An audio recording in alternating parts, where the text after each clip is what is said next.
Hello दोस्तों, स्वागत है एक बार तो आप लोगों को मगध मैथ मस्ती के इस चैनल पे एक बार फिर से। और हम लोग साइंस का प्रीवियस ईयर्स कर रहे थे, लेकिन आज हम आप लोगों के लिए एक शानदार टॉपिक लाए हैं। पूरे के पूरे आवर्त सारणी का हम पूरा का पूरा आज प्रीवियस ईयर जो भी रेलवे में पूछा है उसको करवाने का प्रयास करेंगे। 2 क्लास में हम इस पूरे के पूरे क्वेश्चन को ना समाप्त करने का कोशिश करेंगे कि सर आपको आवर्त सारणी से कैसा कैसा क्वेश्चन रेलवे पूछा है ना। और वो सारा प्रीवियस ईयर्स क्वेश्चन पे हम लोग बात करेंगे, एकदम एक शानदार तरीके से बात करेंगे सर। और जो भी साथी नए जुड़ेंगे इस चैनल पे उनसे रिक्वेस्ट है कि चैनल को सब्सक्राइब कर लेंगे ताकि आने वाला प्रत्येक वीडियो आप तक पहुंच पाए, है ना। हम पूरा का पूरा मैथ और साइंस दोनों के दोनों को हम पूरा का पूरा प्रीवियस ईयर्स पे हम बात करेंगे सर, है ना। और इसी चैनल पे दोनों को दोनों वीडियो अपलोड किया जा रहा है, मैथ का क्लास का भी और साइंस का क्लास का भी। तो आज हम लोग जो करने वाले हैं वो आवर्त सारणी का क्लास करने वाले हैं सर, कि कैसा कैसा रेलवे क्वेश्चन पूछा है, चाहे वो क्वेश्चन रेलवे एनटीपीसी का हो, चाहे वो क्वेश्चन ग्रुप डी का हो, चाहे वो क्वेश्चन एएलपी का हो, उससे कोई लेना देना नहीं है। रेलवे मतलब रेलवे होता है, उसको एक संगठित क्वेश्चन बने लिया, कभी उठा कर वहां से रख देगा, कभी उठा कर वहां से रख देगा। तो ये नहीं है कि सर जो क्वेश्चन ग्रुप डी में पूछा वो एनटीपीसी में नहीं पूछेगा, जो एनटीपीसी में पूछा वो ग्रुप डी में नहीं पूछेगा। ऐसा कोई मतलब उसका बनता नहीं है। वो अपना क्वेश्चन छाट करके रख ले, कभी उछला के एकरा में सोकरा में ले जाएगा, कभी उछला के ओकरा में सोकरा में ले जाएगा, है ना। तो हम लोग सर आज आवर्त सारणी का क्वेश्चन देखने वाले हैं कि सर आवर्त सारणी में दरअसल क्वेश्चन कैसा कैसा पूछता है। तो आइए और सबसे पहला क्वेश्चन पर देखते हैं। कहता है ये ग्रुप डी का पूछा गया क्वेश्चन है सर। कहता है किसी तत्व का परमाणु संख्या 13 है तो इस तत्व में कितने सेल होंगे। किसी तत्व का परमाणु संख्या कितना कह रहा है, तो 13 है। तो कहता है कि इस तत्व में सेलों की संख्या कितना होगा। तो ये बात आपको पता चल जाना चाहिए कि किसी भी तत्व के परमाणु में परमाणु संख्या वही होगा जितना उसका प्रोटॉन की संख्या होगा। और इलेक्ट्रॉनिक विन्यास जो हम लोग करते हैं वो किसका करते हैं सर, तो इलेक्ट्रॉनिक विन्यास जो हम लोग करते हैं वो परमाणु संख्या का करते हैं। तो इसका अब परमाणु संख्या पर अगर बात किया जाए तो इसका परमाणु संख्या कितना दे रखा है दोस्त, तो कहेंगे कि सर इसका जो परमाणु संख्या दे रखा है, आप इसके परमाणु संख्या पे बात करो तो परमाणु संख्या कितना दे रखा है, तो 13 दे रखा है। परमाणु संख्या कितना दे रखा है, 13। तो आप 13 परमाणु संख्या दे रखा है। तो आप इसका इलेक्ट्रॉनिक कॉन्फ़िगरेशन जब करोगे तो पता चलेगा पहला सेल में 2 इलेक्ट्रॉन रखेंगे, दूसरा सेल में 8 इलेक्ट्रॉन रखेंगे। अभी भी अपने पास इलेक्ट्रॉन 3 शेष बच जा रहा है। तो 3 जो रखाएगा वो कहां रखाएगा सर, तो अगला सेल में। तो आप यहां से देख करके और एक बात का अंदाजा लगाइए कि सर ये जो सेल गया है वो के सेल में इलेक्ट्रॉन गया है, ये वाला एल सेल में गया है और ये वाला एम सेल में गया है। यानी कुल मिलाकर के कितने भी सेल में गया है इलेक्ट्रॉन सर, तो कहेंगे 3 सेल में गया है। कहां दिख रहा है सर, ऑप्शन नंबर ए में दिख रहा है। बोलो बात डन है सर, क्लियर है। याद रखने का है सर कि ये जो 72 सेल वाला इलेक्ट्रॉन होगा, इस 72 सेल वाले इलेक्ट्रॉन को संयोजी इलेक्ट्रॉन कहते हैं हम लोग सर।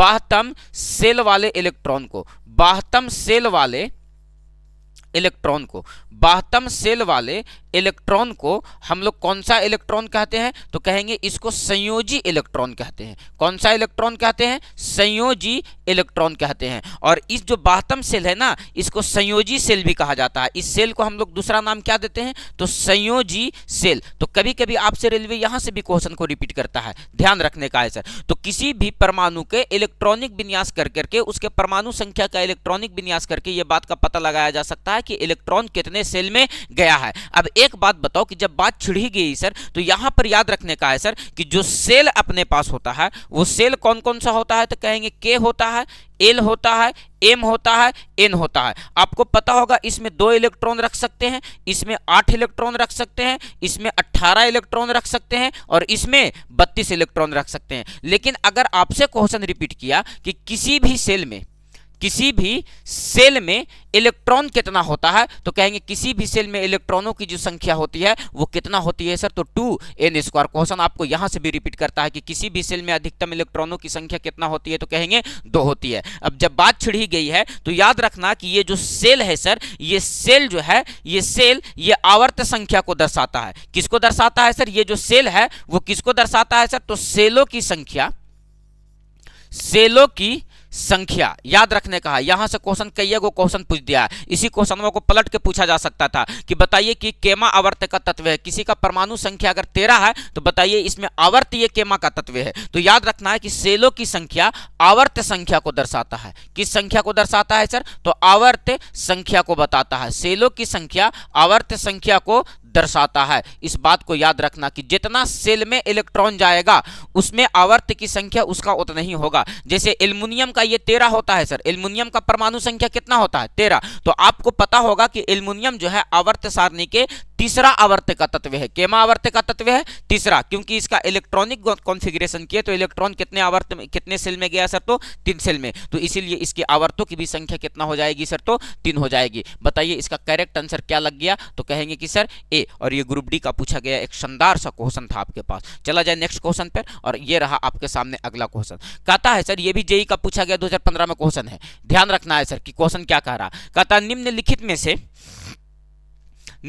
में से कौन सा तत्व चमकदार प्रकृति का होता है, कार्बन, आयोडीन, सल्फर या नाइट्रोजन। तो याद रखने का है सर कि इसमें से सभी के सभी ये जो चारों तत्व दिए गए हैं ये चारों तत्व हैं अधातु। ये चारों तत्व क्या है सर, तो अधातु है। याद रखने का है उसमें से जो चमकीला है वो चमकीला कौन पाया जाता है सर, तो चमकीले अवस्था में जो पाया जाता है वो चमकीला अवस्था में कौन पाया जाता है सर, तो आयोडीन। याद रखना है सर चमकीला अवस्था में कौन पाया जाता है, तो आयोडीन। याद रखने का है सर। यहां से ये क्या है सर, तो कार्बन। कार्बन भी क्या है सर, तो कहेंगे कार्बन एक अधातु है। कार्बन क्या है, तो अधातु है। कार्बन क्या है, अधातु है, और ये खतरनाक अधातु है दोस्त। कार्बन अधातु है। कार्बन जो है इसका अपरूप होता है सर, कार्बन का अपरूप। तो बताइए कि कार्बन का अपरूप कौन कौन होता है, तो कहेंगे कार्बन का जो अपरूप होता है वो पहला अपरूप होता है सर जिसका नाम है हीरा। दूसरा अपरूप होता है सर ग्रेफाइड। दूसरा अपरूप क्या होता है, ग्रेफाइड। और तीसरा अपरूप क्या होता है सर, तो फ्लोरीन। तीसरा अपरूप क्या होता है, तो कहेंगे फ्लोरीन। और चौथा अपरूप कौन होता है सर, तो कहेंगे ग्रेफीन। चौथा अपरूप कौन होता है, तो ग्रेफीन। बोलो बात डन है सर यहां तक। तो क्वेश्चन को रिपीट करते चलना है। ये नाइट्रोजन जो है सर, ये नाइट्रोजन भी क्या है सर, तो अधातु है। नाइट्रोजन भी क्या है सर, तो अधातु। आप थोड़ा सा नाइट्रोजन पर केयर करो, जब आवर्त सारणी का क्वेश्चन आंसर कर ही रहे हैं सर तो थोड़ा सा नजर डालो यहां से। नाइट्रोजन जो है इसकी परमाणु संख्या होती है 7। आप इसका इलेक्ट्रॉनिक कॉन्फ़िगरेशन करोगे तो 2 कॉमा कितना आ जाएगा सर, तो 5। अब देखो इसका अभी अभी हम बात कर रहे थे कि इसके इलेक्ट्रॉनिक कॉन्फ़िगरेशन से पता किया जा सकता है कि यह तत्व किस वर्ग का है और किस आवर्त का है। किसी भी परमाणु के इलेक्ट्रॉनिक कॉन्फ़िगरेशन करके, किसी भी तत्व का इलेक्ट्रॉनिक कॉन्फ़िगरेशन करके इस बात का पता लगाया जा सकता है कि कौन तत्व कितने सेल में है, कितने आवर्त में है, और उसका वर्ग संख्या क्या है और उसका आवर्त संख्या क्या है। आप ध्यान देना यहां पर कि इसका इलेक्ट्रॉनिक कॉन्फ़िगरेशन किए तो इसका इलेक्ट्रॉन 2 ही सेल में गया, के और एल। इसीलिए ये जो नाइट्रोजन है वो आवर्त 2 का तत्व है। किसका तत्व है सर, तो आवर्त 2 का तत्व है। किसका तत्व है सर, तो आवर्त 2 का तत्व है। लेकिन आप याद करो कि सर ये वर्ग कितना का तत्व है सर, वर्ग कितना का तत्व है। तो देखो इसका जो 72 सेल वाला इलेक्ट्रॉन है ना, ये संयोजी इलेक्ट्रॉन है। कौन सा इलेक्ट्रॉन है, संयोजी इलेक्ट्रॉन। और संयोजी इलेक्ट्रॉन का काम है वर्ग संख्या को बताना। किस संख्या को बताना, संयोजी इलेक्ट्रॉन का काम क्या है, तो वर्ग संख्या को दर्शाना। तो आप यहां से बताओ कि सर इसका संयोजी इलेक्ट्रॉन 5 है। तो याद रखना किसी का संयोजी इलेक्ट्रॉन 1 या 2 हो, क्या बोले, अगर संयोजी इलेक्ट्रॉन 1 और 2 हो तो उसका वर्ग संख्या कितना होगा सर, तो 1 होगा या 2 होगा। लेकिन अगर हम कह दिए कि संयोजी इलेक्ट्रॉन 2 से अधिक हो, यानी 3 से लेकर के और 8 तक हो, तो अगर उसका वर्ग संख्या निकालना है दोस्त तो इसको क्या करेंगे सर, तो इसमें 10 जोड़ देंगे। कितना जोड़ देंगे, 10 जोड़ देंगे। तो आप बताओ इसका संयोजी इलेक्ट्रॉन 2 से अधिक है, तो 2 से अधिक होने के लिए इसको कितना जोड़ देंगे, इसमें तो वर्ग संख्या निकल जाएगा। तो इसमें 5 में 10 को क्या कर देंगे सर, जोड़ देंगे। तो कितना आ जाएगा सर, तो 15। यानी सर ये वाला जो तत्व है वो कितने वर्ग का तत्व है सर, तो नाइट्रोजन वर्ग नंबर 15 का तत्व है। इसीलिए वर्ग नंबर 15 को नाइट्रोजन परिवार कहा जाता है, क्योंकि पहला तत्व कौन सा है सर, तो नाइट्रोजन है। बोलो बात डन है, क्लियर है, क्लियर है। तो आप बताओ कि यहां से चमकदार अवस्था में कौन पाया जाता है सर, तो कहेंगे आयोडीन। कौन पाया जाता है, तो आयोडीन। एकदम पूरा का पूरा हम आवर्त सारणी आपको क्वेश्चन के माध्यम से क्लियर करवाने का कोशिश करेंगे। तो याद रखने का है कि आवर्त संख्या निकालने के लिए सेलों की संख्या पता होना चाहिए और वर्ग संख्या निकालने के लिए सर संयोजी इलेक्ट्रॉन पता होना चाहिए। बोलो बात डन है सर। आ जाओ अगला क्वेश्चन पर चला जाए सर। तो अगला क्वेश्चन पर ध्यान दिया जाए कि अगला क्वेश्चन क्या कहता है। अगला क्वेश्चन आपसे कह रहा है, यह भी जेईई का पूछा गया क्वेश्चन है। क्या कह रहा है अगला क्वेश्चन, कहता आधुनिक आवर्त सारणी में तत्वों की विद्युत ऋणात्मकता समूह में नीचे की ओर वृद्धि होती है, बाएं से जाने पर वृद्धि होती है, किसी अवधि में बाएं से दाएं जाने पर कमी आती है, या किसी समूह या अवधि में किसी नियमित प्रवृत्ति का पालन नहीं करता है। तो याद रखना है सर कि आपको क्या कह रहा था, मेरे हिसाब से तो ऑप्शन नंबर बी सही दिख रहा है दो, कि बाएं से दाएं जाने पर, यहां पर लिखना चाहिए बाएं से दाएं जाने पर, गलती लिखा गया है, दाएं जाने पर जो विद्युत ऋणात्मकता का मान होता है वो क्या होता है सर, तो वृद्धि होता है। याद रखने का है सर, ये आवर्त का गुण है। किसका गुण है, आवर्त का गुण। और आवर्त का गुण क्या कहता है, तो यहां पर थोड़ा सा केयर कीजिएगा कि आवर्त का गुण आपसे यह कहता है कि अगर आवर्त सारणी में आप बाएं से दाएं जाते हो, पहले बात को समझना, आवर्त सारणी में बाएं से जब दाएं जाते हैं, बाएं से दाएं जाते हैं, तो लिखेंगे कि बाएं से दाएं जाने पर, कहां से कहां, बाएं से दाएं जाने पर, दाएं जाने पर जब बाएं से दाएं जाएंगे तो सबसे पहला बात क्या होगा सर, कि धात्विक गुण घटेगा। क्या होगा, धात्विक गुण घटेगा।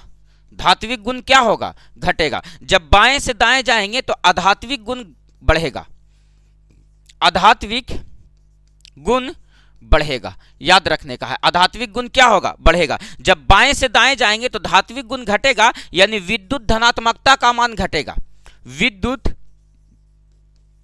धनात्मकता का मान घटेगा। अगर हम बाएं से दाएं जाते हैं, बाएं से अगर हम दाएं जाते हैं तो बाबू एक बात ध्यान रखने का है दोस्त, कि विद्युत ऋणात्मकता का मान बढ़ेगा। क्या कह रहे हैं, विद्युत ऋणात्मकता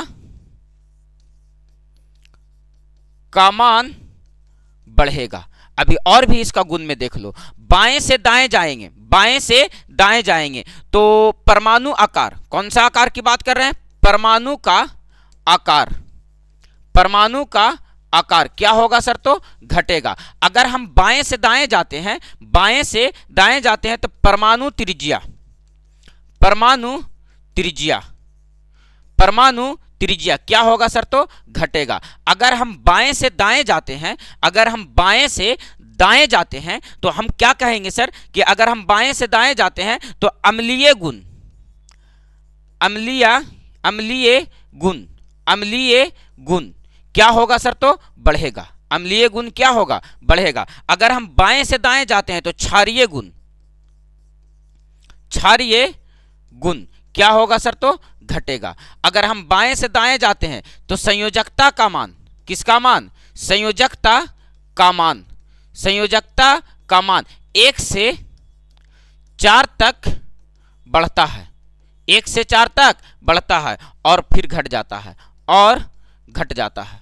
क्या हो जाता है सर, तो घट जाता है। लिखेंगे कि अगर हम बाएं से दाएं जाएंगे, और कितना बात लिखाएं दोस्त, अगर हम बाएं से दाएं जाते हैं, अगर हम बाएं से दाएं जाते हैं तो क्या छूट गया, क्या छूट गया, अगर हम बाएं से दाएं जाते हैं तो सेलों की संख्या समान रहती है, यानी सेलों की संख्या, सेलों की संख्या, किसकी संख्या की बात कर रहे हैं, सेलों की संख्या अपरिवर्तित रहता है। क्या रहता है, तो कहेंगे अपरिवर्तित रहता है, अपरिवर्तित रहता है। बोलो बात डन है सर। तो यही कह रहा था, बाएं से दाएं जाएंगे तो क्या कहता है, विद्युत ऋणात्मकता का मान क्या होगा सर, तो वृद्धि होगा। विद्युत ऋणात्मकता का मान क्या होगा सर, तो बढ़ोतरी होगा, विद्युत ऋणात्मकता का मान बढ़ेगा। बोलो बात डन है, क्लियर है। तो ये क्या था सर, तो वर्ग का गुण था। बोलो बात डन है। अगर अबर से इससे कोई भी क्वेश्चन आएगा तो आप उससे रिलेटेड क्वेश्चन को बहुत इत्मीनान के साथ बना पाओगे। बोलो बात डन है। चले अगला क्वेश्चन पर, और ये पूछा गया जेई का क्वेश्चन था दोस्त। आ जाओ अगला क्वेश्चन पर आओ और बात करो क्या कह रहा है क्वेश्चन, और यहां पर नजर डालिए तो एक मर्तबा मजा आ जाएगा ये क्वेश्चन को पढ़ करके। ये भी जेई का पूछा गया क्वेश्चन है सर, और आवर्त सारणी से क्वेश्चन बिना पूछले रेलवे कैसे मानेगा, क्वेश्चन तो पूछ भी ना करेगा दोस्त। आज ध्यान देना क्या कहता एक ही समूह के तत्वों के रासायनिक गुण समान होते हैं क्योंकि वे सभी धात्विक तत्व होते हैं, उनका इलेक्ट्रॉनिक विन्यास समान होता है, समूह में नीचे जाने पर परमाणु क्रमांक बढ़ता है, या इनमें से कोई नहीं। तो आप देखो आपसे क्या कह रहा है कि किसी भी एक ही समूह के वर्ग को उठाओ। जैसे कहने का मतलब है कि किसी भी एक समूह के वर्ग को उठाओ। जैसे हम मान लो कि वर्ग 1 के तत्वों को उठाते हैं, वर्ग 1 वाले तत्व को उठा रहे हैं, तो वर्ग 1 वाले तत्व में सबसे पहला तत्व क्या मिलता है आपको, तो पता चलेगा कि सर आपको हाइड्रोजन मिलता है और इसका परमाणु संख्या होता है 1। तो आप इसका इलेक्ट्रॉनिक कॉन्फ़िगरेशन जब कीजिएगा तो इलेक्ट्रॉन एक ही सेल में जाएगा, और इस बाहर वाले इलेक्ट्रॉन को ही हम लोग कौन सा इलेक्ट्रॉन कहते हैं सर, तो संयोजी इलेक्ट्रॉन। इसको कौन सा इलेक्ट्रॉन कहते हैं? तो कहेंगे संयोजी इलेक्ट्रॉन। आप यहां से एक बात बताओ, पूछो क्या दोस्त? यहां से बताना यह है कि सर हाइड्रोजन के नीचे आएंगे तो लिथियम दिखेगा आपको। क्या दिखेगा? लिथियम दिखेगा आपको। और लिथियम का परमाणु संख्या होता है 3। आप इसका इलेक्ट्रॉनिक कॉन्फ़िगरेशन करोगे तो 2 कॉमा क्या मिलेगा? 1। और इसका भी संयोजी इलेक्ट्रॉन कितना मिला सर? तो 1 मिला। इसका भी संयोजी इलेक्ट्रॉन कितना मिल गया? तो कहेंगे 1 मिला। लिथियम के नीचे आइएगा वर्ग नंबर 1 में तो आपको मिलेगा सोडियम। क्या मिलेगा सर? सोडियम। सोडियम बोले तो Na। इसका परमाणु संख्या कितना होता है? 11। आप इसका इलेक्ट्रॉनिक कॉन्फ़िगरेशन करेंगे तो 2 कॉमा 8 कॉमा 1। इसका भी संयोजी सेल कितना, संयोजी इलेक्ट्रॉन कितना आया? तो कहेंगे इसका भी जो संयोजी इलेक्ट्रॉन है वो संयोजी इलेक्ट्रॉन कितना है? तो कहेंगे 1। देखिए तो सबके बाहतम सेल में किसी भी समूह को उठाइए, जैसे वर्ग नंबर 17 को उठाओ, आप वर्ग 17 वाले तत्व को उठाओ तो सबसे पहले आपको क्या दिखेगा सर? तो फ्लोरीन दिखेगा। क्या दिखेगा? फ्लोरीन। आप इसका इलेक्ट्रॉनिक कॉन्फ़िगरेशन करो, इसकी परमाणु संख्या ना होता तो क्या होगा? पहला सेल में 2 इलेक्ट्रॉन रखेंगे, दूसरा में क्या रखेंगे? 7। तो इसका भी संयोजी सेल में कितना इलेक्ट्रॉन आया? 7 इलेक्ट्रॉन आया सर। आगे चलोगे सर, फ्लोरीन के बाद आपको क्या दिखेगा? तो क्लोरीन दिखेगा। क्या दिखेगा सर? वर्ग नंबर 17 में क्लोरीन दिखेगा। क्लोरीन का परमाणु संख्या क्या होता है? 17। आप इसका इलेक्ट्रॉनिक कॉन्फ़िगरेशन करो, 2 कॉमा 8 कॉमा क्या मिलेगा? 7। इसका भी संयोजी सेल में कितना इलेक्ट्रॉन? तो कहेंगे कि 7 इलेक्ट्रॉन। तो किसी भी वर्ग में अगर हम चलते हैं तो उसका इलेक्ट्रॉनिक कॉन्फ़िगरेशन समान मिलता है। किसके आधार पे? तो संयोजी इलेक्ट्रॉन के आधार पे। वर्ग नंबर 1 वाले सभी तत्व का संयोजी इलेक्ट्रॉन कितना आया दोस्त? तो 1 आया। वर्ग नंबर 17 में जब चले तो सभी तत्व का संयोजी इलेक्ट्रॉन कितना आया दोस्त? 7 आया। बोलो बात क्लियर है सर? तो कौन सा गुणधर्म में समान होता है सर? तो कहेंगे संयोजी इलेक्ट्रॉन का मान समान होता है, यानी उनका इलेक्ट्रॉनिक विन्यास क्या होता है सर? तो समान होता है। बोलो बात क्लियर है? किसी भी वर्ग में ऊपर से नीचे आने पर संयोजी इलेक्ट्रॉन का मान में कोई परिवर्तन नहीं होता है। हम क्या कह रहे हैं कि वर्ग में अगर ऊपर से नीचे आएंगे तो यहां पर लिख ही लेते हैं सर कि इसका भी हम कुल झोले दूर कर देते हैं। वर्ग का गुण, किसका गुण की बात कर रहे हैं? वर्ग का गुण। और वर्ग का गुण पर अगर बात किया जाए तो वर्ग का गुण में सबसे पहला गुण लिखना कि वर्ग के ऊपर से नीचे आने पर, वर्ग के ऊपर से कहां आने पर? नीचे आने पर। वर्ग में ऊपर से नीचे आने पर, आने पर। तो जब वर्ग में ऊपर से नीचे आएंगे तो ध्यान रखना है सर कि सेलों की संख्या बढ़ेगी। सेलों की संख्या, सेलों की संख्या क्या होगी सर? तो बढ़ेगी। सेलों की संख्या बढ़ेगी। अगर वर्ग में ऊपर से नीचे आते हैं तो परमाणु का आकार, किसका आकार? परमाणु का आकार, परमाणु का आकार क्या होगा सर? तो बढ़ेगा। परमाणु का आकार क्या होगा? बढ़ेगा। अगर वर्ग में ऊपर से नीचे आते हैं तो परमाणु त्रिज्या, कौन सा त्रिज्या? तो कह रहे हैं वर्ग में ऊपर से नीचे आओगे तो परमाणु त्रिज्या, परमाणु त्रिज्या का मान बढ़ेगा। परमाणु त्रिज्या का मान क्या होगा? बढ़ेगा। अगर वर्ग में ऊपर से नीचे आते हैं तो धात्विक गुण, कौन सा गुण सर? धात्विक गुण बढ़ेगा। वर्ग में ऊपर से नीचे आएंगे तो धात्विक गुण क्या होगा? बढ़ेगा। धात्विक गुण क्या होगा? बढ़ेगा। अगर वर्ग में हम ऊपर से नीचे आते हैं तो अधात्विक गुण क्या होगा सर? तो घटेगा। अधात्विक गुण, अधात्विक गुण क्या होगा सर? तो घटेगा। अधात्विक गुण क्या होगा? घटेगा। अगर वर्ग में हम ऊपर से नीचे आते हैं, वर्ग में ऊपर से नीचे आते हैं सर तो विद्युत धनात्मकता बढ़ेगा। विद्युत धनात्मकता, विद्युत धनात्मकता क्या होगा सर? तो बढ़ेगा। अगर वर्ग में हम ऊपर से नीचे आते हैं तो विद्युत ऋणात्मकता का मान घटेगा। विद्युत ऋणात्मकता का मान घटेगा, घटेगा। अगर वर्ग में हम ऊपर से नीचे आते हैं तो संयोजी इलेक्ट्रॉन का मान अपरिवर्तित रहेगा। संयोजी इलेक्ट्रॉन समान रहेगा। क्या रहेगा? समान रहेगा। अगर हम वर्ग में ऊपर से नीचे आते हैं तो संयोजकता का मान भी समान रहेगा। संयोजकता का मान समान रहेगा। क्या लिख रहे हैं सर? संयोजकता का मान समान रहेगा, समान रहेगा। अगर हम वर्ग में ऊपर से नीचे आते हैं, अगर हम वर्ग में ऊपर से मान लिया जाए कहां आते हैं सर? तो नीचे आते हैं। वर्ग में ऊपर से नीचे आएंगे तो क्षारीय गुण, क्षारीय गुण क्या होगा सर? तो बढ़ेगा। अम्लीय गुण, अम्लीय गुण सही है, अम्लीय गुण क्या होगा सर? तो घटेगा।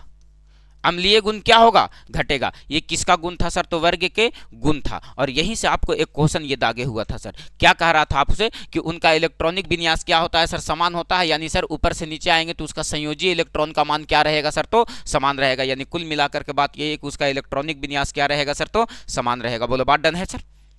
चला जाए नेक्स्ट क्वेश्चन पर, चला जाए नेक्स्ट क्वेश्चन पर। चलिए आइए आपके सामने अगला क्वेश्चन क्या कहता है, ध्यान देना है। कहता है आधुनिक आवर्त सारणी में पहला धातु तत्व क्या है? आपको ये क्वेश्चन पूरा खतरनाक पूछा है। आवर्त सारणी का पहला तत्व, यहां पर थोड़ा सा केयर कीजिएगा। हम क्या कह रहे हैं? आवर्त सारणी का, आवर्त सारणी का पहला तत्व, पहला तत्व कौन है सर? तो कहेंगे हाइड्रोजन। पहला तत्व कौन है सर? तो हाइड्रोजन। पहला तत्व कौन सा है? हाइड्रोजन, जो कि ये है क्या सर? तो अधातु। ये है क्या सर? तो अधातु। इसको अवारा तत्व भी कहा जाता है। क्या कहा जाता है? अवारा तत्व। इसको ना भविष्य का ईंधन कहा जाता है। क्या कहा जाता है? भविष्य का ईंधन, है ना। इसको क्या कहा जाता है सर? तो भविष्य का ईंधन कहा जाता है। लेकिन आपसे कह रहा पहला धातु बताओ कि कौन सा होगा। तो आप बताइए कि पहला धातु कौन सा होगा। तो बताओ बाबू कि सबसे पहला धातु आवर्त सारणी का कौन है सर? तो लिथियम। कौन है? लिथियम। आवर्त सारणी का पहला धातु है ये लिथियम जो है वो क्या है सर? तो पहला धातु है। और याद रखना ये जो लिथियम है ना ये सबसे हल्की धातु है। लिथियम जो है ये सबसे हल्की धातु है, सबसे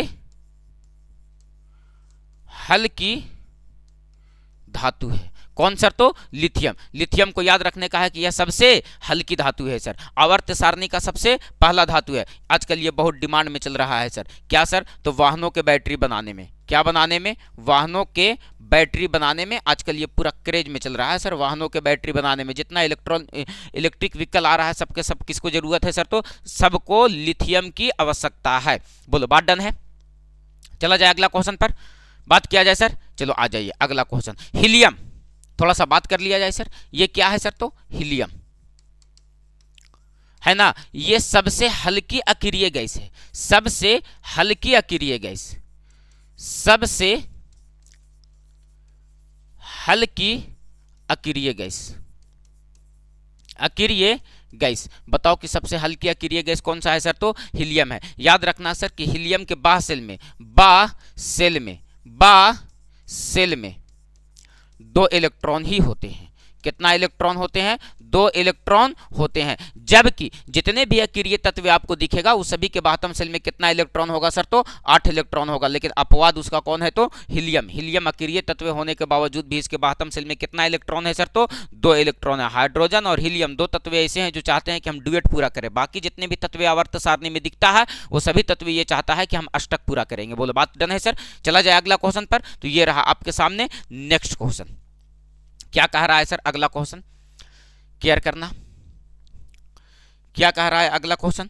अगला क्वेश्चन पर थोड़ा सा केयर करो। कहता निम्नलिखित नियम किसने प्रतिपादन किया था? तत्वों के गुणधर्म उनके परमाणु द्रव्यमान का गुणधर्म होगा। क्या कहता है? निम्नलिखित नियम किसने प्रदान किया था? तत्वों का गुणधर्म उनके परमाणु द्रव्यमान का आवर्त फलन होगा। क्या लिखना चाहिए था यहां पर सर? तो आवर्त फलन होगा। क्या होना चाहिए? आवर्त फलन होगा, आवर्त फलन होगा। क्या कह रहा है सर? तो आवर्त फलन। थोड़ा सा क्वेश्चन टाइपिंग मिस प्रिंट है यार, ठीक ना, थोड़ा सा केयर करना है। वहां पर आवर्त फलन लिखना चाहिए था। हेलो हेलो, हम थोड़ा सा क्लास ले रहे हैं, पंकज निकल के बात करते हैं। क्लास क्लियर है? थोड़ा सा उसको क्वेश्चन को सुधार लेने का है। क्या कह रहा है सर क्वेश्चन? आवर्त फलन होगा। किसका आवर्त फलन होगा सर? तो कहता है कि यह नियम को किसने दिया था? न्यूलैंड्स ने, मेंडलिफ ने, डोबेरेनर ने या मोस्ले ने? तो किसका कह रहा? तत्वों का गुणधर्म उनके परमाणु द्रव्यमान पे। तो याद होगा आपको कि मेंडलिफ जो था, मेंडलिफ ये आवर्त सारणी को जब सजाना शुरू किया था, मेंडलिफ जब आवर्त सारणी को सजाना शुरू किया था तो ये बंदा कैसे सजाया था आवर्त सारणी को? तो ये इंसान आवर्त सारणी को सजाया था परमाणु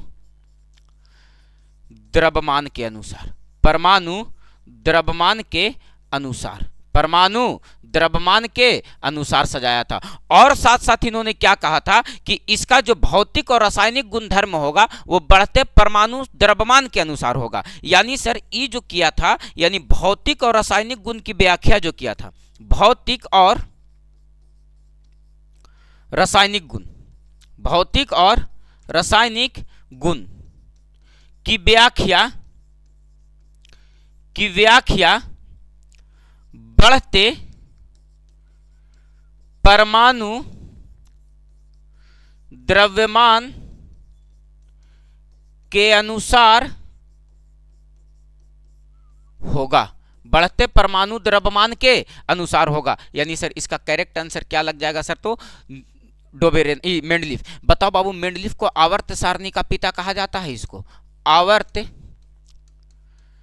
सारणी का पिता किसको कहा जाता है सर? तो मेंडलीफ को। ये जो मेंडलीफ था ना दोस्त, पूरा खतरनाक आदमी था। इन्होंने आवर्त और वर्ग की खोज की थी।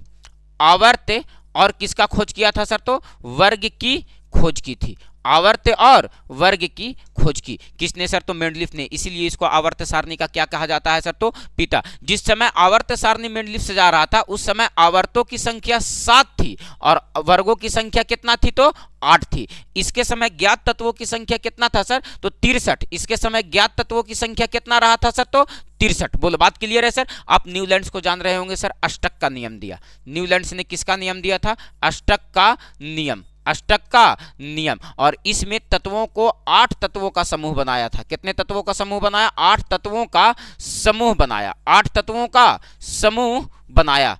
8 तत्वों का समूह बनाया। किसके आधार पे सर? तो संगीत के सार के आधार पे, संगीत के सार के आधार पे, सार के आधार पर, संगीत के सार के आधार पे। बोलो, बात डन है सर? और आगे आइएगा तो आपको पता चलेगा डोबेरेनर। डोबेरेनर त्रिक नियम दिया था। ये जो नियम दिया था वो कौन सा नियम दिया था सर? तो ये त्रिक नियम दिया। डोबेरेनर ने कौन सा नियम दिया था सर? तो त्रिक नियम। ये 3 तत्वों का समूह बनाया था। 3 तत्वों का समूह बनाया। 3 तत्वों का समूह बनाया। जैसे में लिथियम, सोडियम, पोटेशियम। और इसी को हम लोग पहला त्रिक बोलते हैं सर। लिथियम, सोडियम और पोटेशियम, इसी को हम लोग कौन सा त्रिक बोलते हैं सर? तो पहला त्रिक बोलते हैं। बोलो, बात डन है सर? क्लियर है? चला जाए अगला क्वेश्चन। और ये रहा आपके सामने नेक्स्ट क्वेश्चन। और ये भी क्वेश्चन पूछा गया जो आपके पास है सर, वो किसका पूछा गया है? तो एएलपी का पूछा गया क्वेश्चन है। और आप यहां से नजर डालो तो आपको पता चलेगा कि क्या कह रहा है सर क्वेश्चन। क्वेश्चन आपसे कह रहा है कि यदि डोबेराइन ने त्रिक का पहला और तीसरा सदस्य का फास्फोरस और एंटीमनी है तो इस त्रिक का दूसरा सदस्य कौन होगा? तो कहेंगे आर्सेनिक होगा। क्या होगा सर? तो आर्सेनिक होगा। रट करके इस क्वेश्चन को याद कर लेने का है सर। आ जाइए नेक्स्ट क्वेश्चन। क्या कह रहा है सर नेक्स्ट क्वेश्चन? नजर डालो सर नेक्स्ट क्वेश्चन पे। ये एलपी का पूछा गया क्वेश्चन है सर। आधुनिक आवर्त सारणी में तत्वों को किस आधार पर व्यवस्थित किया गया था? तो आपको पता होना चाहिए सर कि ये जो आधुनिक आवर्त सारणी है, आधुनिक आवर्त सारणी, आधुनिक आवर्त सारणी, ये आधुनिक आवर्त सारणी को सजाया कौन था सर? तो कहेंगे इस आधुनिक आवर्त सारणी को सजाने वाला व्यक्ति का नाम था बाबू मोसले। किसने सजाया था? मोसले। और इसीलिए आधुनिक आवर्त सारणी में जो हम लोग देखते हैं सर कि आधुनिक आवर्त सारणी को मोसले सजाया था। ये बढ़ते परमाणु संख्या के अनुसार सजाया, बढ़ते परमाणु संख्या के अनुसार, संख्या के अनुसार सजाया। ये जो बंदा था वो किसके अनुसार सजाया? तो बढ़ते परमाणु संख्या के अनुसार सजाया, बढ़ते परमाणु संख्या के अनुसार सजाया। तो नहीं पर्दे में एकरा इधर हो तो एकरा सुधार दियो। बढ़ते परमाणु संख्या के अनुसार सजाया। और तत्वों का गुणधर्म जो बोला, तत्वों का भौतिक और रासायनिक गुणधर्म, भौतिक और रासायनिक गुणधर्म, भौतिक और रासायनिक गुणधर्म, भौतिक और रासायनिक गुणधर्म बढ़ते परमाणु संख्या के अनुसार होगा, संख्या के अनुसार होगा, बढ़ते परमाणु संख्या के अनुसार होगा। बोलो बात क्लियर है सर। तो इन्होंने जो अपने आवर्त सारणी को सजाया वो किसके अनुसार सजाया सर? तो बढ़ते परमाणु संख्या के अनुसार। भौतिक और रासायनिक गुण का जो व्याख्या किया गया वो किसके अनुसार किया गया? तो बढ़ते परमाणु संख्या के अनुसार किया गया। लेकिन ये जो आधुनिक आवर्त सारणी है ना दोस्त, ये आधुनिक आवर्त सारणी में ये क्या कहता है कि सर जो मॉडर्न पीरियोडिक टेबल है, आधुनिक आवर्त सारणी, ये जो है आधुनिक आवर्त सारणी, इसका झोल खत्म करो। आधुनिक आवर्त सारणी में थोड़ा सा आप नजर डालेंगे तो आपको पता चल जाएगा। क्या पता चल जाएगा सर? तो ये क्वेश्चन नहीं है बल्कि पूरा का पूरा ये आधुनिक आवर्त सारणी को उलट पलट करने का एक जगह मिल गया आपको। आधुनिक आवर्त सारणी में आवर्त भी है और क्या है सर? तो वर्ग भी है। आवर्त भी है और क्या है सर? तो वर्ग भी है। आपको पता होगा आवर्तों की संख्या 7 है और वर्गों की संख्या कितना है सर? तो 18। आधुनिक आवर्त सारणी में आवर्तों की संख्या कितना है सर? तो 7 और वर्गों की संख्या कितना है सर? तो 18। इसको अगर ब्लॉक में बांटा जाए सर तो इसको 4 ब्लॉक में बांट दिया गया आधुनिक आवर्त सारणी को। एक बांटा गया S block, P block, D block और F block. S block, P block, D block और एफ ब्लॉक। सर ये जो बांटा गया S block, P block, D block, F block, ये 4 ब्लॉक में बांटा गया। थोड़ा सा एस ब्लॉक से क्वेश्चन पूछता है दोस्त। क्या पूछता है? तो थोड़ा सा नजर डालना एस ब्लॉक पे। एस ब्लॉक से क्या क्वेश्चन पूछता है? तो एस ब्लॉक में 2 वर्ग है। एस ब्लॉक में वर्ग कितना है? तो वर्ग 2 गो है।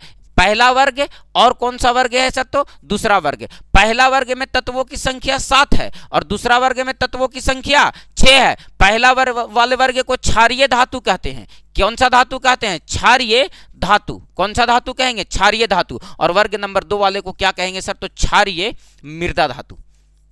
क्षारीय मृदा धातु क्या कहेंगे सर? तो क्षारीय मृदा धातु। ये एस ब्लॉक की बात कर रहे हैं।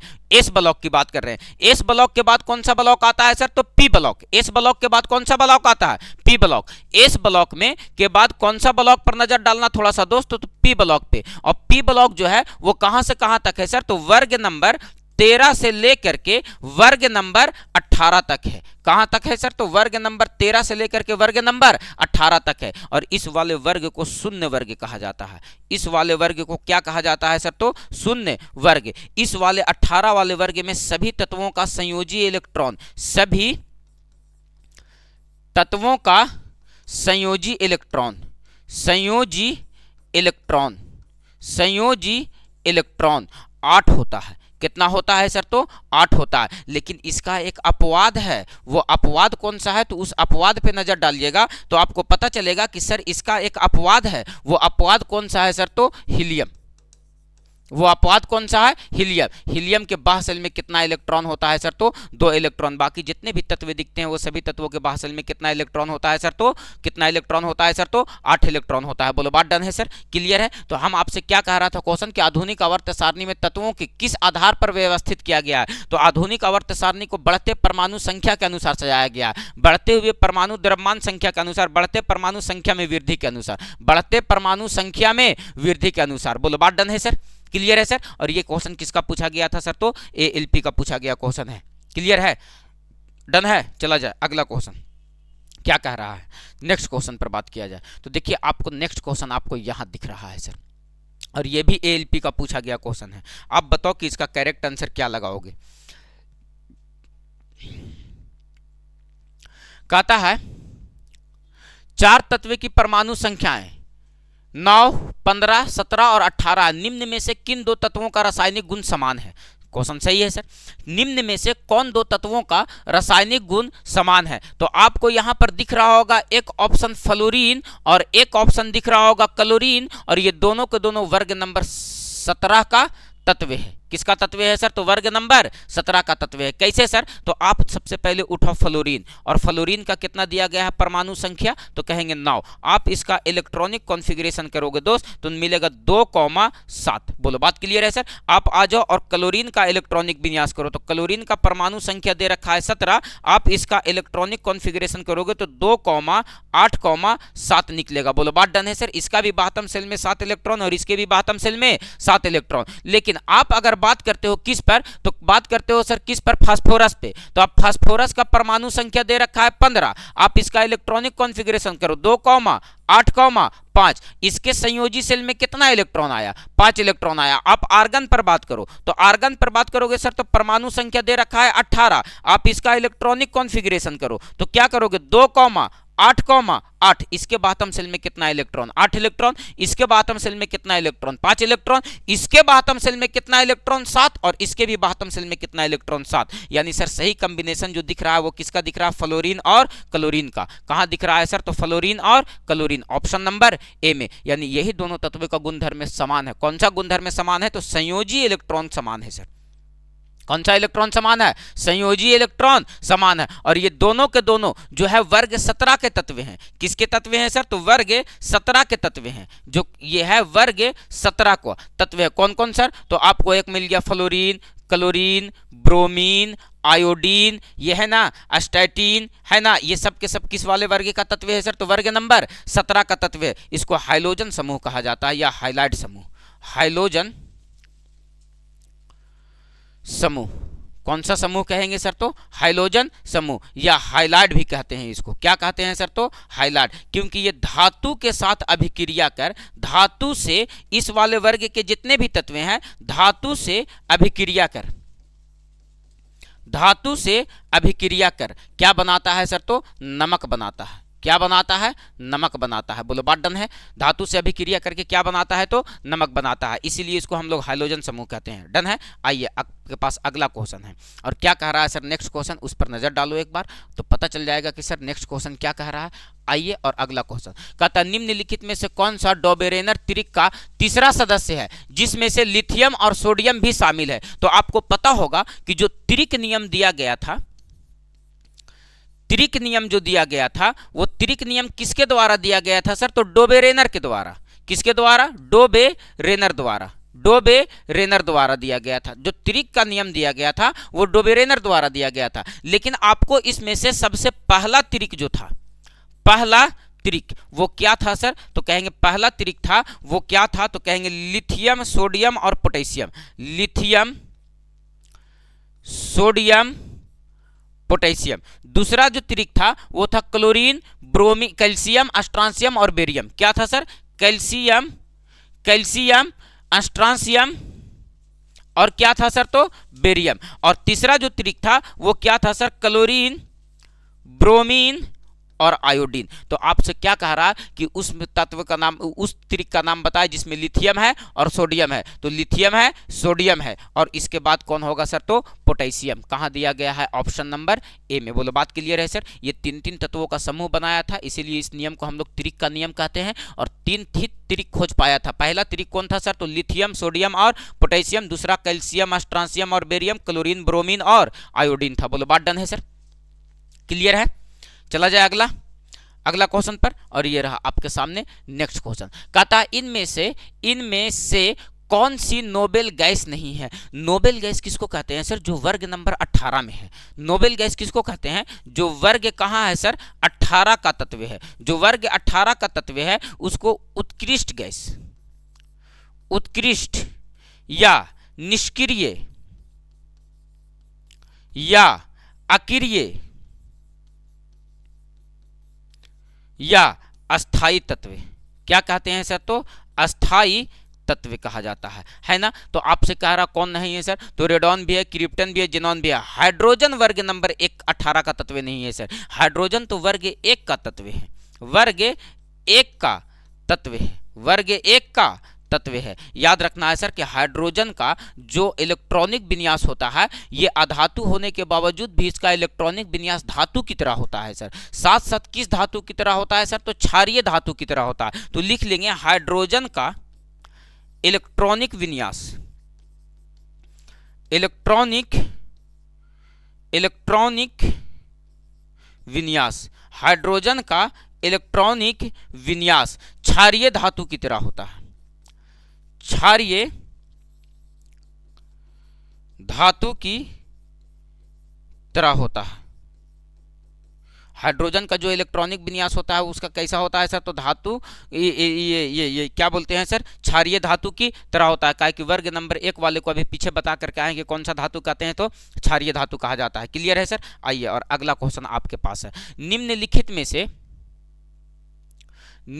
में से कौन ट्रायोड लिखना चाहिए, ट्राइड ये जो लिखाना चाहिए था दोस्त, क्या बताएं, ट्राइड लिखाना चाहिए था। ये जो लिखा हुआ है ना, ये ट्राइड लिखा हुआ है।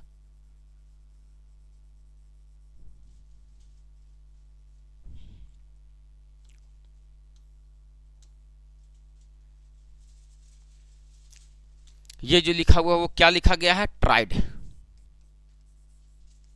ट्राइड का मतलब होता है वही त्रिक। ट्राइड का मतलब क्या समझना है सर, त्रिक से कौन सा एक डोबेरेनर ट्राइड डोबेरेनर ट्राइड का प्रतिनिधित्व करता है। Lithium sodium potassium, lithium calcium chlorine sodium अस्टासियम बेरियम, लिथियम पोटेशियम सोडियम। तो कहेंगे लिथियम सोडियम और पोटेशियम, लिथियम सोडियम और पोटेशियम, लिथियम सोडियम और पोटेशियम। पहला त्रिक अभी पीछे लिखा करके आए ना, पीछे अभी तुरंत बता करके आए हैं कि डोबेरेनर का त्रिक जो था वो कौन था सर, लिथियम सोडियम और पोटेशियम, कैल्शियम अस्टासियम और बेरियम, क्लोरीन ब्रोमीन और आयोडीन था। तो आप यहां से देख लो कि कौन वाला समूह सही दिख रहा है, कौन वाला समूह सही दिख रहा है। तो आपको दिख रहा होगा सर लिथियम सोडियम और पोटेशियम। बोलो बात डन है, क्लियर है। चला जाए नेक्स्ट क्वेश्चन पर, अगला क्वेश्चन, और ये रहा आपके सामने नेक्स्ट क्वेश्चन। आपके सामने नेक्स्ट क्वेश्चन है, क्या कह रहा है सर अगला क्वेश्चन, कहता है संक्रमण तत्व क्या होते हैं। तो संक्रमण तत्व वैसे तत्व को कहा जाता है वह तत्व जिनके दो बाहरी सेल क्या होते हैं सर, तो अधूरे होते हैं। उस तत्व को कौन सा तत्व कहा जाता है सर, तो संक्रमण तत्व कहा जाता है। बोलो बात डन है सर। आज अगला क्वेश्चन क्या कहता है, कहता है निम्नलिखित में से कौन सा कथन प्रयोग करने के लिए गलत होगा। कौन सा कथन जो होगा वो गलत होगा। आपको कहता है एक तत्व का एक मोल, एक यौगिक का एक मोल, एक तत्व का एक परमाणु, एक यौगिक का एक परमाणु। तो मेरे हिसाब से तो यही गलत दिख रहा है सर, क्योंकि यौगिक का सूक्ष्म कण जो होता है वो क्या होता है सर, तो अणु। जबकि तत्व के अगर सूक्ष्म कण की बात किया जाए तो क्या कहते हैं सर, तो परमाणु। क्या कहते हैं, परमाणु। ये जो अणु है ये परमाणु से मिलकर के बना होता है सर, यानी परमाणु प्लस परमाणु जब मिलेगा तब क्या बनेगा, अणु। तो बताओ कि यौगिक किसको कहते हैं, जब दो या दो से अधिक परमाणु के संयोग से जो नए गुण वाला पदार्थ बनता है उसी को तो यौगिक कहते हैं सर। तो यौगिक का जो सूक्ष्म कण होगा वो क्या होगा सर, तो अणु, ना कि क्या होगा सर, तो परमाणु। तो ये कथन क्या लिखा गया है सर, तो गलत लिखा गया है। बोलो बात डन है सर, क्लियर है। और आ जाओ और इसमें से क्या कहता है, और आज का ये अंतिम क्वेश्चन है, ये भी एएलपी का पूछा गया क्वेश्चन है। और आप इस क्वेश्चन पर नजर डालो तो आपको पता चल जाएगा कि सर ये क्वेश्चन क्या कह रहा है। ध्यान दो तो ये क्वेश्चन क्या कह रहा है, देखो तो क्या कह रहा, कहता निम्न में से कौन सा एक बॉर्डर लाइन तत्व नहीं है। अब ये सर ये बॉर्डर लाइन क्या होता है सर, तो आप ये आवर्त सारणी को देखते होंगे। ये जो आवर्त सारणी आपको दिखता है, ये जो आवर्त सारणी आपको दिख रहा है, इस आवर्त सारणी में एक लाइन होता है जिसको हम लोग कहते हैं बॉर्डर लाइन। और ये जो बॉर्डर लाइन होता है इसको हम लोग उपधातु कहते हैं। क्या कहते हैं सर, तो उपधातु। यानी सर जो बाईं ओर होता है वो क्या होता है, तो धातु होता है, और जो इस लाइन के दाईं ओर होता है वो क्या होता है सर, तो अधातु होता है। तो याद रखना सर कि धातु और अधातु को आवर्त सारणी में कौन अलग करता है, तो कहेंगे उपधातु अलग करता है। और इसी लाइन को हम लोग बॉर्डर लाइन के नाम से जानते हैं। तो बॉर्डर लाइन पे कौन कौन आता है सर, तो याद रखने का है सर कि यानी उपधातु जो है वो कौन है सर, तो बोरॉन है, उसके बाद सिलिकॉन है, सिलिकॉन, उसके बाद जर्मेनियम, उसके बाद आर्सेनिक, आर्सेनिक, उसके बाद एंटीमनी, एंटीमनी, एंटीमनी, और उसके बाद टिलूरियम, टिलूरियम, टिलूरियम, और उसके बाद एक अंतिम और है सर, वो क्या है सर, तो पोलोनियम। क्या है सर, तो पोलोनियम। याद रखने का है सर, इसी को हम लोग क्या कहते हैं सर, तो बॉर्डर लाइन। और देखो तो उस वाले तत्व में से कोई एक तत्व दिखता है तो कहेंगे कि यस सर ये बिस्मथ जो है इस वाले तत्व में से नहीं है सर, यानी ये बॉर्डर लाइन पर स्थित तत्व नहीं है। बोलो बात डन है, क्लियर, क्लियर है। तो आज हम आपको आवर्त सारणी का एक क्लास और देंगे और उससे और मंथन करने का कोशिश करेंगे। आज हम आपके लिए 15 क्वेश्चन लेकर के आए थे और कल हो सके तो हम आपके लिए 20 क्वेश्चन लेकर के आएंगे और वो 20 क्वेश्चन को भी इसी तरह से व्याख्यात्मक रूप से हल करेंगे सर और अपना तैयारी पूर्ण करेंगे। क्लियर है। तो हम आप लोगों से मिलते हैं अगले क्लास में। बाय, जय हिंद।